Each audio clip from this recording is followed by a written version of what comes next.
Video అవుతుందా? Signal సరిగ్గా లేదని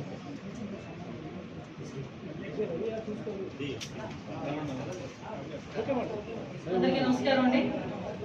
ఈరోజు మన వైజాగ్ సిపి ఆఫీస్ నుంచి స్టేట్ లో ఉన్న అన్ని జిల్లాల ఎస్పీలతో హెడ్ ఆఫ్ ది డిపార్ట్మెంట్ అందరితో కూడా ఈరోజు ఒక వీడియో కాన్ఫరెన్స్ కండక్ట్ చేయడం జరిగింది. వీడియో కాన్ఫరెన్స్ మనకి యాక్చువల్గా నేను చార్జ్ తీసుకున్న తర్వాత మాక్సిమం డీసీపీ గారితో రివ్యూస్ అయితే మనం అందరం కూడా చేసుకున్నాం. డీసీపీ ఆఫీస్లో 2 times, అదేవిధంగా ఫినాన్స్ డిపార్ట్మెంట్ వాళ్ళతో కూడా అంటే ఎంతవరకు ఫండ్ ఉంది, దాన్ని ఎలా యూటిలైజ్ చేసుకోవాలి, ఇంకా మన వెల్ఫేర్ ఎలా ఇవ్వాలనే ఉద్దేశం మీద కూడా ఫినాన్స్ డిపార్ట్మెంట్ వాళ్ళతో కూడా మాట్లాడడం జరిగింది. అయితే ఫస్ట్ టైం నేను as a home minister review కూడా చేసుకొని ఈరోజు అందరు ఎస్పీస్ని కూడా వీడియో కాన్ఫరెన్స్ లో తీసుకొని ఈరోజు మీటింగ్ పెట్టడం జరిగింది. మెయిన్ ఎజెండాగా ఈరోజు మీటింగ్ లో కూడా మనకి గాంజా ఎలాగ మనం అరికట్టాలి, అదేవిధంగా గాంజా విషయంలో ఎన్ని కేసెస్ మనకి అందరికీ కూడా ఫైల్ అయ్యింది, ఇంకా మనం ఏ ప్రికాషన్స్ తీసుకుంటే గాంజాని మనం ఇంకొంచెం ఎఫెక్టివ్ గా మనం అరికట్టగలం అన్న దాని మీద ఒక డిస్కషన్ జరిగింది. At the same time crime against women మీద కూడా ఇప్పుడు ఏదైతే చిన్న చిన్న పిల్లల మీద అబ్యూజెస్ జరుగుతున్నాయో, ఉమెన్ మీద అబ్యూజెస్ జరుగుతున్నాయో వాటి మీద మనం ఎలా నివారించడానికి మనం ఎటువంటి ప్రోగ్రామ్స్ తీసుకోవాలి, అట్ ద సేమ్ టైం ఎలా పబ్లిక్ పార్టిసిపేషన్ అనేది చేయాలి అన్న దాని మీద ఒక కార్యాచరణ ప్రకటించడానికి, అదేవిధంగా పోలీస్ కి సంబంధించి వెల్ఫేర్ మీద కూడా ఇప్పటి వరకు పోలీసులు చాలా సందర్భాల్లో చెప్తున్నా వెహికల్స్ విషయంలోనే కానీ పోలీసులకి ఈవెన్ వెహికల్స్ కూడా లేని పొజిషన్ నుంచి ఈ రోజు పరిస్థితులు ఉన్నాయి. అట్ ద సేమ్ టైం ఆరోగ్య భద్రత కూడా ఫుల్ ఫ్లెజ్డ్ గా పోలీస్ డిపార్ట్మెంట్ వాళ్ళకి వెళ్ళని సిచ్యువేషన్స్, అదేవిధంగా అదర్ ఇంకా వెల్ఫేర్ మెజర్స్ అన్ని ఉన్నాయంటే వాటి అన్నిటి గురించి కూడా చాలా డీటెయిల్డ్ గా మేము ఈరోజు డిస్కషన్ చేసుకోవడం అయితే జరిగింది. డిస్కషన్ చేసుకున్న ప్రతిసారి కూడా ఏదైతే మనకి పోలీస్ డిపార్ట్మెంట్ ఇన్వెస్టిగేషన్ కి సంబంధించి ఇంతకు ముందున్న టూల్స్ ఈ రోజు లేకపోవడం ఒక ఎత్తు, గాంజా విషయంలోని విచ్చలవిడితనం పెరిగిపోయి ఏ క్రైమ్ జరిగినా కూడా దాని వెనకాతల గాంజా అన్నది బేస్ అయిపోవడం అన్నది మనందరం కూడా చూస్తున్నాం. ఫర్ ఎగ్జాంపుల్ మొన్న వినుకొండలో హత్య జరిగినా, లేకపోతే అమ్మాయి మీద ఏదైనా అఘాయిత్యాలు జరిగినా, చిన్న చిన్న పిల్లల మీద అబ్యూజింగ్స్ జరిగినా, రేప్ అటెంప్ట్స్ జరిగినా వీటన్నిటికీ కారణం ఏంటంటే ఒక కల్తీ మద్యం కానీ, లేదు అనుకుంటే దాని మీద ఎక్కువగా ఉన్నది డ్రగ్స్ కానీ గంజాయి కానీ. ఎస్పెషల్లీ మన 5 జిల్లాల్లోని కూడా విపరీతంగా గంజా అక్కడ పెంచడం అనేది లాస్ట్ 5 years లో జరగడం, మళ్ళీ దాన్ని ఇప్పుడు అరికట్టడానికి కనీసం ఆ టైంలో మీకు అప్పుడు కూడా చెప్పాను, మళ్ళీ ఇప్పుడు చెప్తున్నాను. మన ఏఎస్ఆర్ జిల్లా నుంచి ఇక్కడ కిందకి వచ్చే రూట్స్ లో చాలా రూట్స్ ఉన్నా కూడా కేవలం మొక్కుబడిగా ఒక 3 చెక్ పోస్టులు మాత్రమే పెట్టి ఆ రోజు కూడా రవాణాకి ఇంచుమించుగా కొంతమంది రాజకీయ నాయకుల ప్రోద్బలంతో అది వ్యాపారమే సాగింది.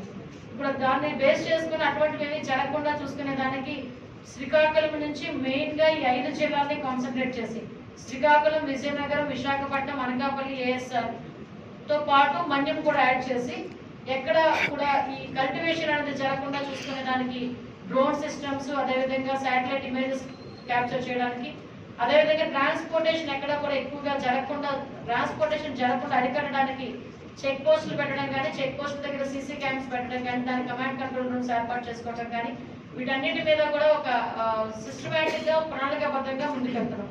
అట్ ద సేమ్ టైం మీ అందరికీ తెలిసిందే లాస్ట్ క్యాబినెట్ లో ఒకసారి డిస్కస్ చేసుకుని ఎస్పెషల్లీ గాంజా నివారణ గురించి ఒక సబ్ కమిటీని ఏర్పాటు చేసిన పరిస్థితి కూడా మనందరం కూడా చూసుకున్నాం. ఆ సబ్ కమిటీలో ఎడ్యుకేషన్ డిపార్ట్మెంట్, అదేవిధంగా excise department, tribal welfare department, health department and home department కలిపి ఒక సబ్ కమిటీ కూడా ఏర్పాటు చేసుకున్నాం. సబ్ కమిటీలోని కొన్ని డెసిషన్స్ తీసుకొని ఈ నార్కోటిక్ టాస్క్ ఫోర్స్ అన్నది స్పెషల్ గా ఒక ఇంతకు ముందు మనకి సబ్ లో ఉండేది నార్కోటిక్ అన్నది, దీన్ని మళ్ళీ సెపరేట్ చేసి ఏదైతే తెలంగాణలో ఎలాగైతే ఉందో సేమ్ యాస్టిస్ టాస్క్ ఫోర్స్ కూడా ఇక్కడ ఏర్పాటు చేసుకొని దానికి సెపరేట్ గా ఒక మెన్ను కూడా మనం అలోకేట్ చేసి దానికి ఒక ఎస్పీ లెవెల్ వ్యక్తిని కూడా అలోకేట్ చేయడానికి అందరూ కూడా ఒక సిస్టమేటిక్ ఒక ప్రణాళిక అయితే సిద్ధమవుతుంది. అది యాజ్ ఎర్లీ యాజ్ పాసిబుల్ మనకి దీనికి వస్తుందండి, రన్నింగ్ లో కూడా వస్తుంది. At the same time already told free number కూడా వచ్చింది. దీని అందరినీ కూడా ఒక రోజు మేము లాంచ్ చేసేటప్పుడు అవన్నీ కూడా మీకు అందరికీ కూడా చెప్పడం జరుగుతుంది.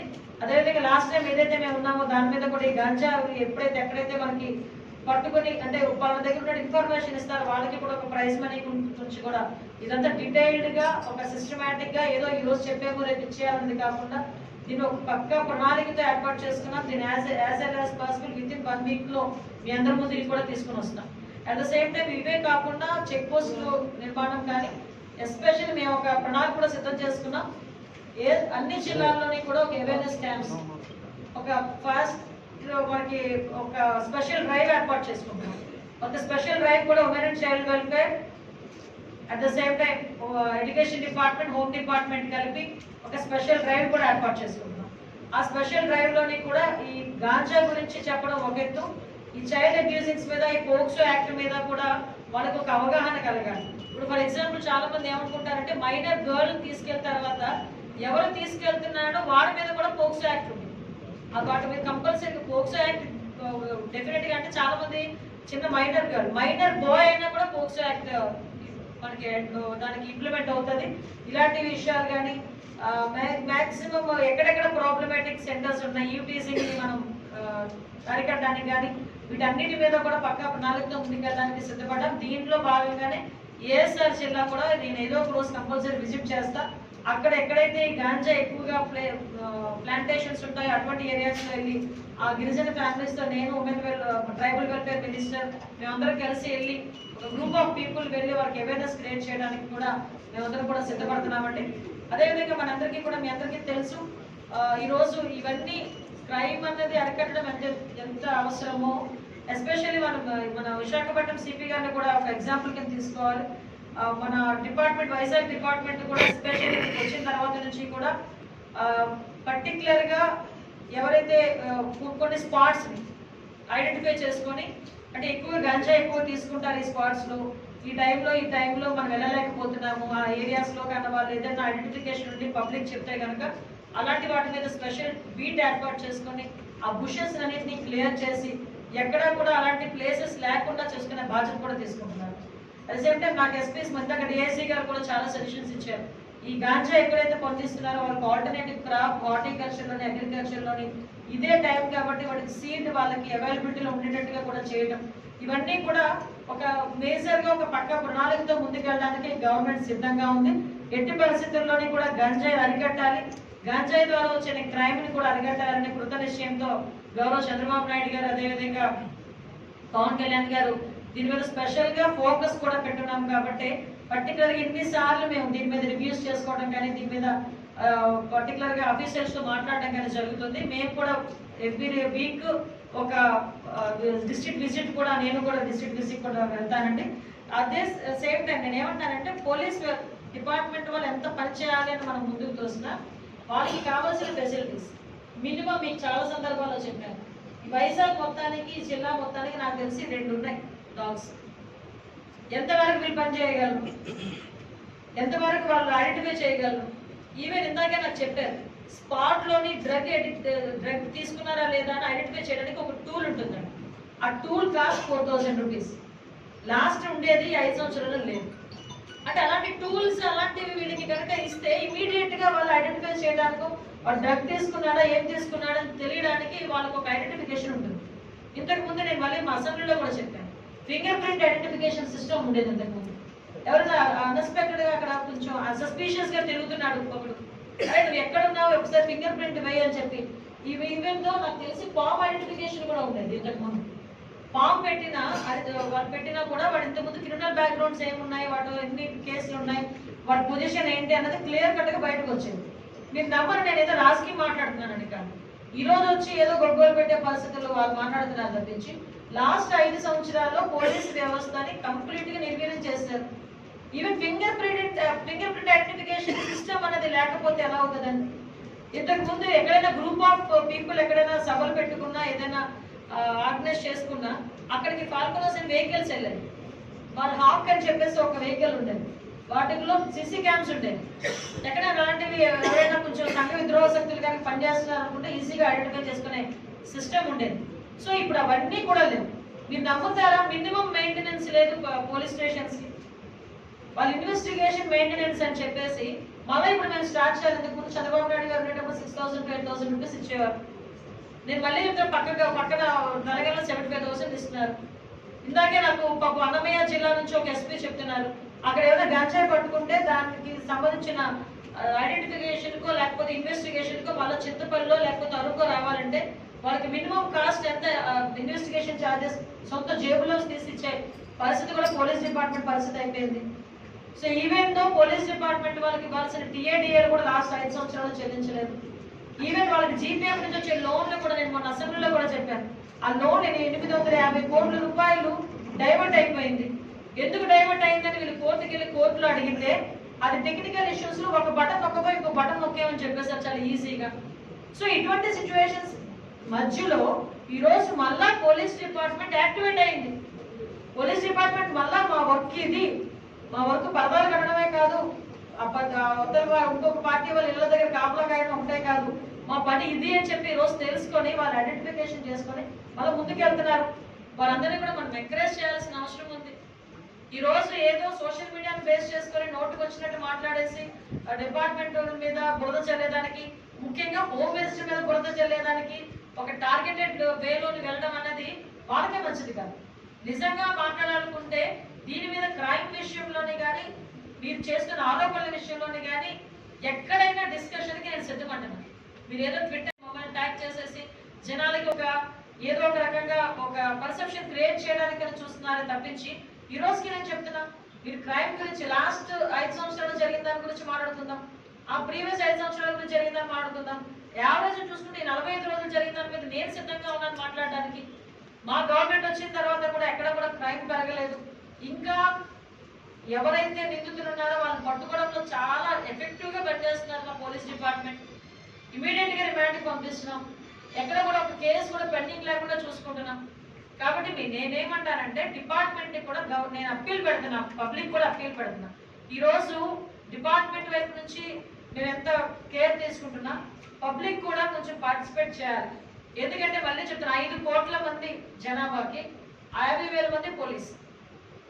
ఈ రోజు పబ్లిక్ సపోర్ట్ చేయాలి, పబ్లిక్ ఇన్ఫర్మేషన్ ఇవ్వాలి, పబ్లిక్ కూడా పార్టిసిపేట్ చేయగలిగితేనే క్రైమ్ అన్నది మాక్సిమం ఎక్కడైనా మనం అందరూ కూడా నివారించుకోగలుగుతాం. దీనికి కూడా పబ్లిక్ కూడా మన ప్రజలందరూ కూడా మీరందరూ కూడా పార్టిసిపేట్ చేయాలి, అర్థం చేసుకోవాలని మిమ్మల్ని అందరినీ కూడా నేను సవినయంగా కోరుకుంటున్నా. అట్ ద సేమ్ టైం ఇప్పుడు కొంతమంది కానిస్టేబుల్స్ కి కానీ పోలీస్ డిపార్ట్మెంట్ వాళ్ళు కానీ ఆరోగ్య భద్రత అన్నది 1 lakh రూపీస్ ఇస్తున్నారు. అది చాలా తక్కువ.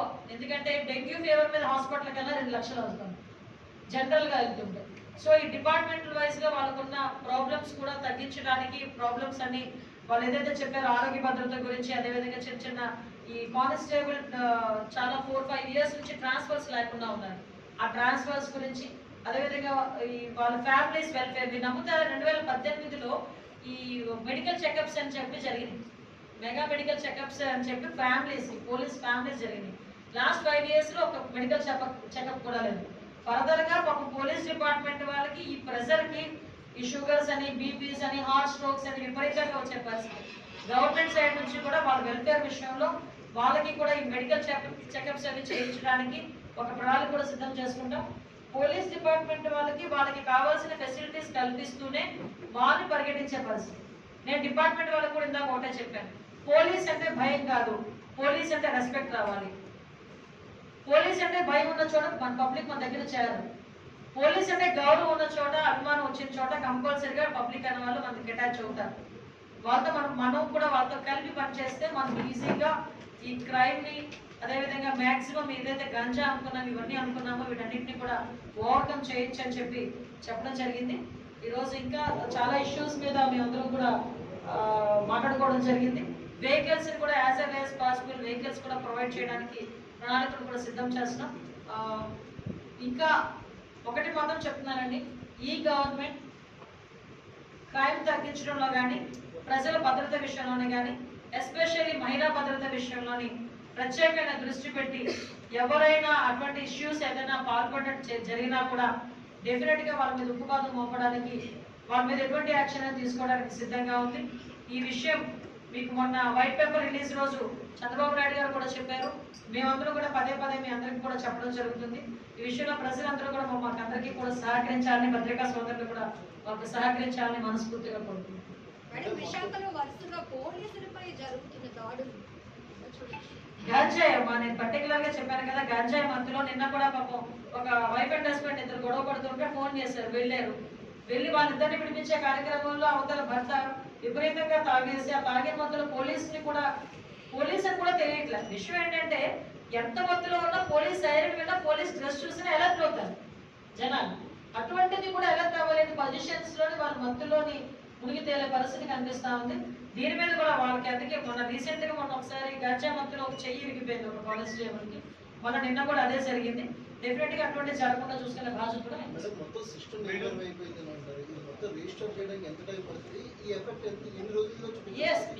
మీకు ఒక విషయం చెప్తానండి, రీస్టార్ట్ చేయడానికి డెఫినెట్ గా కొంత టైం టేకన్ అయితే అవుతుంది. ఎందుకంటే ఏదైతే సిస్టమ్స్ అన్ని ఉన్నాయో మళ్ళీ వాటన్నిటిని తీసుకురావాలి, వాటి ఇంప్లిమెంటేషన్స్ లో తీసుకురావాలి, అవన్నీ కూడా చేసుకోవాలి.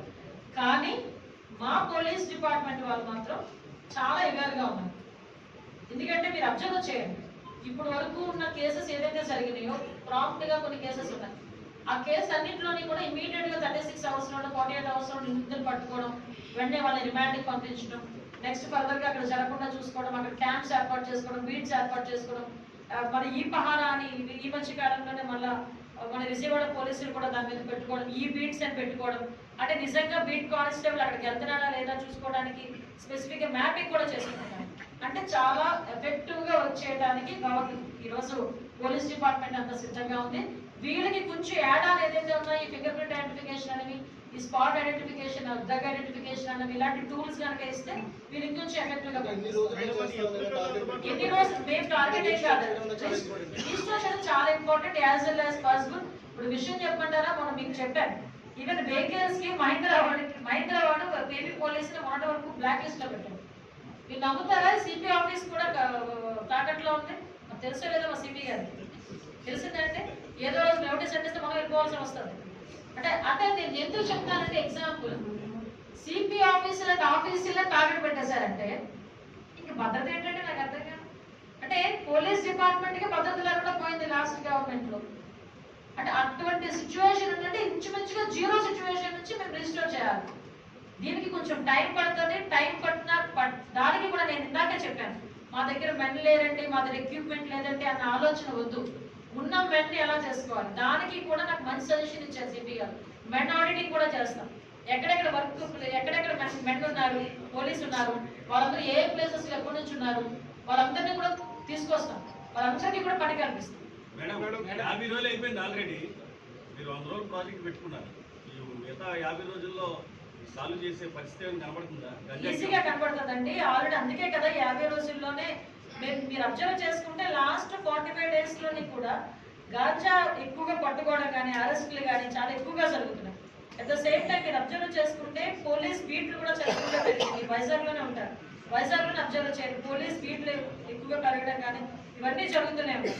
కాబట్టి ఎక్కడ కూడా నేనే కానీ చంద్రబాబు నాయుడు గారు కానీ పవన్ కళ్యాణ్ గారు కానీ ఎవ్వరు కూడా ఎక్కడ కాంప్రమైజ్ అవ్వట్లేదు.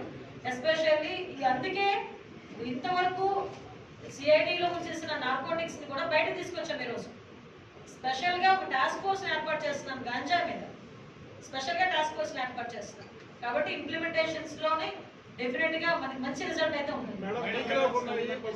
గత ప్రభుత్వంలో కూడా మొదట్లో వీక్ ఆఫ్ చెప్పారు, వాళ్ళకి ఇవ్వలేదు. Week off. రెండోది సరెండర్ లీవ్స్. సరెండర్ లీవ్స్ ఈ టైంలో ఉంటే వాళ్ళకి గతంలో కూడా లాస్ట్ 3 years వాళ్ళు ఫైట్ చేశారు.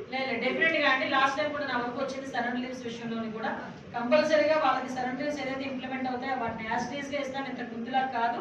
అట్ ద సేమ్ టైం మీరు ఏదైతే చెప్పారో దాని మీద కూడా ఒకసారి పరిశీలించి దాని మీద కూడా ఒక నిర్ణయం తీసుకోండి.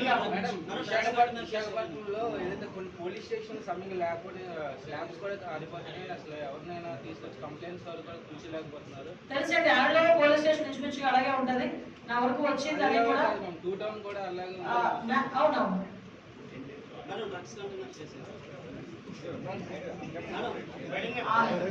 ఇప్పుడు 10 days లో ఆర్లో పోలీస్ స్టేషన్ కూడా ఓపెన్ చేస్తామని చెప్తున్నారు. ఇక్కడ ఇంకొక విషయం బ్యూటీనెస్ ఏంటంటే ఆర్లో పోలీస్ స్టేషన్ కి లాస్ట్ గవర్నమెంట్ లో ఫండ్ లేకపోతే పోలీస్ వెల్ఫేర్ దగ్గర నుంచి డబ్బులు ఇచ్చినట్టు నాకు తెలుసు. పోలీస్ వెల్ఫేర్ వాళ్ళు పాపం దాచుకున్న డబ్బులు తీసుకొచ్చి ఒక పోలీస్ స్టేషన్ కన్స్ట్రక్ట్ చేసుకోవడానికి ఇచ్చన్నారు. ఒకసారి మనం కూడా ఆలోచన చేసుకోవాలి. అంటే విషయం ఏంటంటే మీరు వెహికల్స్ 5 సంవత్సరాలు వెహికల్స్ కొనలేదు, మీరు అబ్జర్వ్ చేయండి, 5 సంవత్సరాలు వెహికల్స్ కొనలేదు. మీరు నమ్ముతారా, మొన్న ఎలక్షన్స్ టైంలో ఈ వెపన్స్ కూడా పక్క రాష్ట్రం నుంచి అప్పు తెచ్చుకున్నా తెలుసా మీకు? నిజం అది. అంటే 5 సంవత్సరాలు ఎందుకు నిర్వీర్యం అయిపోయిందని మాటకి నేను ఎగ్జాంపుల్స్ చెప్తున్నాను. నేను ఈ మాటలు మాట్లాడుతున్నాననే నాకు ఎక్కడో నొప్పి తగిలి వాళ్ళు నా మీద టార్గెట్ పెడుతున్నారు. అఫ్కోర్స్ పెట్టేయండి, ఎన్నిసార్లు పెడతారో పెట్టండి, నా వర్క్ స్టార్ ఇలాగే ఉంటుంది. అసలు పక్కన వెపన్స్, బ్రీత్ అనలైజర్స్ కానీ ప్రతి ఒక్కటి ఇప్పుడు ఇందాక నాకు చెప్తే బ్రీత్ అనలైజర్స్ లేవు. 5 సంవత్సరాలు ఏం చేశారంటే గవర్నమెంట్ లో అదిగో రబ్బర్ బుల్లెట్స్ దగ్గర నుంచి ఏం లేవు. ఒకసారి ఆలోచన చేయండి. ఇప్పుడు వీటన్నింటినీ ఇంత మీరు అన్నట్టు రిజిస్టర్ చేయడానికి నాకు ఎంత టైం పడుతుంది, ఎంత ఫండ్ అవసరం అవుతుంది, నాకు ఎంత బడ్జెట్ మీద తీసుకోవాలో ఒకసారి ఆలోచించండి. వీటన్నిటితో పాటు పోలీస్ వెల్ఫేర్ ఇవి ఇవ్వాలి, పోలీస్ వెల్ఫేర్ కూడా ఇవ్వాలి. పోలీస్ క్వార్టర్స్ కూడా ఈ రోజు మనం వైజాగ్లోనే చూసుకుంటే చాలా మటుకు శిథిలావస్థల్లో ఉన్నాయి. వాళ్ళకి మినిమం ఫెసిలిటీస్ కూడా లేకుండా ఉన్నాయి. అంటే కంప్లీట్ గా 5 సంవత్సరాలు వదిలేశారు. 5 సంవత్సరాలు గ్రేహౌండ్స్ కి మనకి డబ్బులు వచ్చినాయి, 229 కోట్లు ఎన్నో వచ్చినాయి. 9 కోట్లు ఫస్ట్ రిలీజ్ చేశారు మన జగన్నాథపురం. ఒక వాల్ కట్టారు, సంథింగ్ వాల్ ఏదో కట్టడానికి ట్రై చేశారు. ఆ 9 కోట్లకి సంబంధించి యూసీస్ సబ్మిట్ చేయకపోవడం వల్ల ఆ 230 కోట్లు కూడా పోయింది. ఈ రోజుకి అకాడమీ లేదు, మనకి పోలీస్ అకాడమీ లేదు. దేశంలోనే పోలీస్ అకాడమీ లేని రాష్ట్రం ఏదైనా ఉందంటే అది ఆంధ్రప్రదేశ్ అయిపోయింది. పోలీస్ అకాడమీకి కూడా డబ్బులు 100% సెంట్రల్ గవర్నమెంట్ నుంచి డబ్బులు వస్తాయి. దాన్ని 5 సంవత్సరాలని కూడా వదిలేశారు.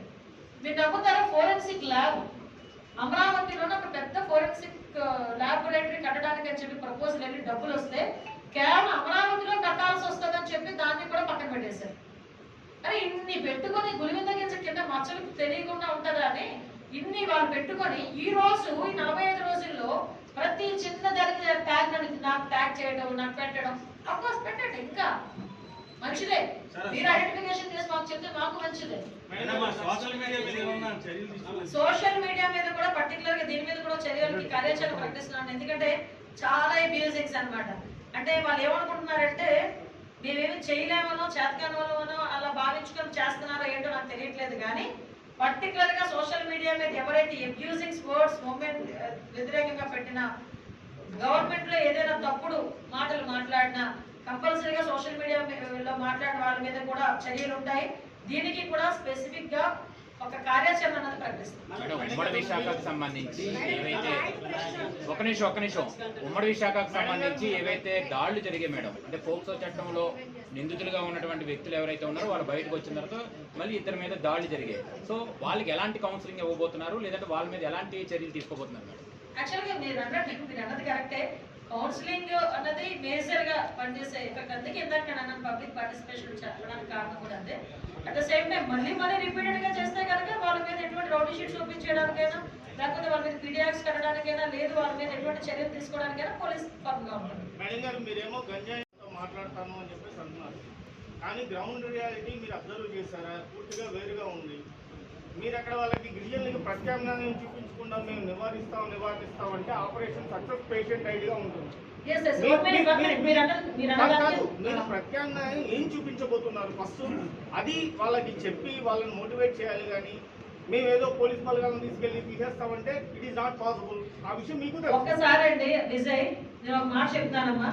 నేను ఎప్పుడు కూడా రూట్ లో ఉన్న ప్రాబ్లం కి సొల్యూషన్ ఏంటన్నది ఆలోచిస్తాను. నేనే కాదు, మా department at the same time మా గవర్నమెంట్ కూడా అలాగే ఆలోచిస్తుంది. ఈ రోజు మీరు చెప్పింది నేను వెళ్ళి వేగ్గా కూర్చొని ఇక నువ్వు పంట వేయద్దు, ఇక ఇక్కడ ఇప్పుడు ఎగ్జాంపుల్ కొంతమంది గంజాయి వర్తకులు ఏం చేస్తున్నారంటే అక్కడికి వెళ్ళి ఆ ల్యాండ్ దగ్గరికి వెళ్ళి వాళ్ళే పెట్టుబడి పెట్టి వాళ్ళు పంచుతున్నారు. సో వాళ్ళు ఎంతో కొంత డబ్బులు ఇచ్చేసి వాళ్ళు తీసుకొచ్చేస్తున్నారు. సో ఆ డబ్బులే కనుక వాళ్ళకు క్రియేట్ చేస్తే, వెల్త్ క్రియేట్ చేస్తే డెఫినెట్ గా వాళ్ళ జోలికి వెళ్ళరు గిరిజనులు. కాబట్టి ఇందాక మీకు మాట చెప్పాను, అగ్రికల్చర్ కానీ హార్టికల్చర్ లో కానీ వాళ్ళకి ప్రత్యామ్నాయ పంటలు ఏర్పాటు చేయడానికి ఇదే సీజన్. కాబట్టి సీడ్ అవైలబిలిటీ ఉండేటట్టుగా కూడా ట్రైబల్ వెల్ఫేర్ తోని, అగ్రికల్చర్ మినిస్ట్రీస్ తోని కూడా మాట్లాడి వాళ్ళకి ఆల్టర్నేటివ్ క్రాప్స్ కి కూడా సబ్సిడీ ఇచ్చే విధంగా మేము ఏర్పాటు చేస్తాం. పెట్టుబడి కూడా వాళ్ళకి పెట్టుబడి ఇచ్చి వాళ్ళకి ఆల్టర్నేటివ్ క్రాప్ కూడా మేము ఏర్పాటు చేసే పరిస్థితి. ఎందుకంటే ఐటీడీఏలోని దీని గురించి స్పెషల్ గా ఒక ఫండ్ కూడా అలొకేట్ అయి ఉంటుంది.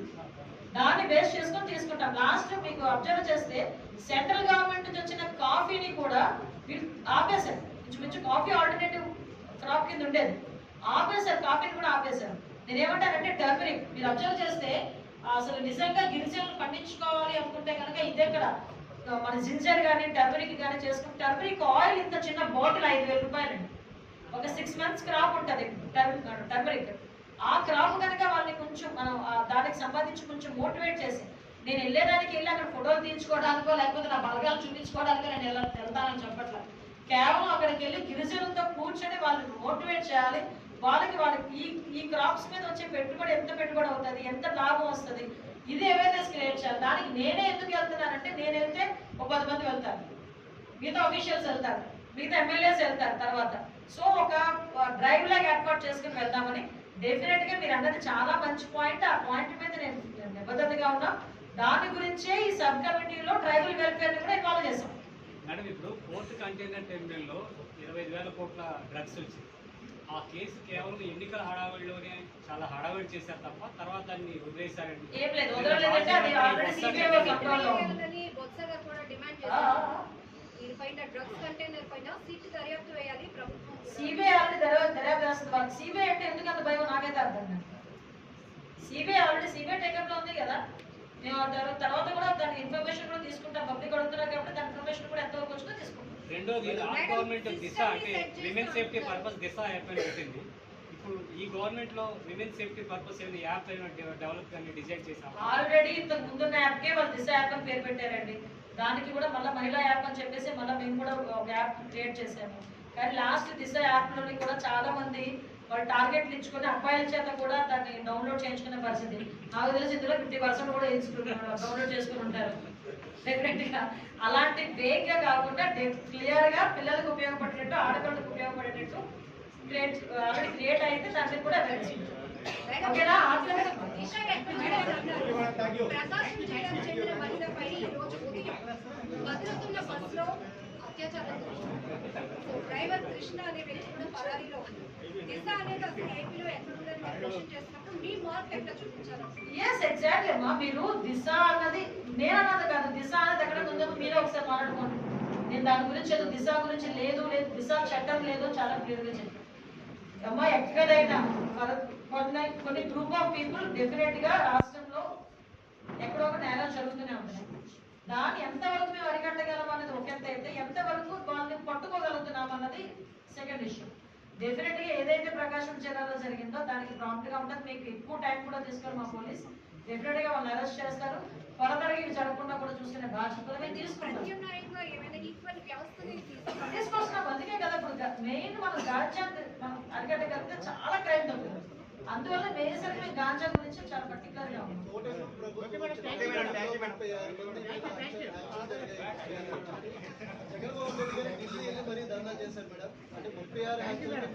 కాదండి, ఢిల్లీలో ధర్నా చేసిన జగన్మోహన్ రెడ్డి గారు ఒక న్యూస్ ఛానల్ వాళ్ళు అడిగారు 36 పేర్లు ఇవ్వగలరా అని. మరి ఎందుకు లేచి వెళ్ళిపోయాడు? 36 మంది చచ్చిపోయారని, 36 రాజకీయాలు జరిగినాయని చెప్పినావు. ఆ 36 మంది పేర్లు మీకు విషయం చెప్పినా, గవర్నర్కి ఇచ్చిన లెటర్ ఉంది, దాంట్లో 31 రాశారు. నేను 4 నేను చెప్పాను కదా, నేను ఓపెన్ గా క్రైమ్ నెంబర్స్ తో పాటు చెప్పాను 4. అందులో 3 టీడీపీ వాళ్ళే చెప్పాను, ఒకరే వైసీపీ వాళ్ళు చెప్పారు. మేడం, ఇప్పుడు తప్పుడుగా జగన్మోహన్ రెడ్డి గారు 36 హత్యలు అంటున్నారు కదా, దానిపై ఎటువంటి చర్యలు తీసుకుంటారు? కంపల్సరీగానండి. మేము దానికి ఎక్స్ప్లెనేషన్ అడగాలి కదా. ఇప్పుడు గవర్నర్ గారు మాకు పంపిస్తారు, దానికి మేము కూడా ప్రిపేర్ గా లెటర్ సబ్మిట్ చేయాలి. వీటన్నిటి మీద ఒకటి ఏంటంటే ఎక్కడో పాప గౌతు శిరీష గారు ఒక చిన్న స్కీమ్ గురించి తప్పుడుగా మాట్లాడితే సిఐడి ఆఫీసులో కూర్చోబెట్టారు. మరి ఢిల్లీ వెళ్ళి కూర్చొని తప్పుడుగా వ్యవహరించి మన రాష్ట్రానికి భ్రష్టు పట్టించే విధంగా, ప్రతిష్టను భగ్నం కలిగించే విధంగా మాట్లాడిన వాళ్ళకి ఏ కేసు పెట్టాలో ప్రజలకే వదిలేస్తారు. మరి రఘురామకృష్ణరాజు గారి మీద రాజద్రోహం కేసు పెట్టారు. మరి ఇలాంటి వ్యక్తి మీద ఏ కేసు పెట్టాలి? సరే, అది కూడా ప్రజలకే వదిలేయాలి.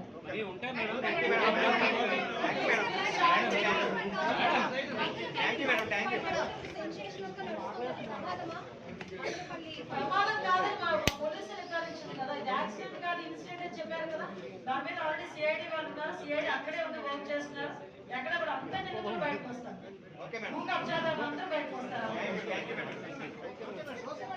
Thanks for watching. Please subscribe our Spy News Live channel.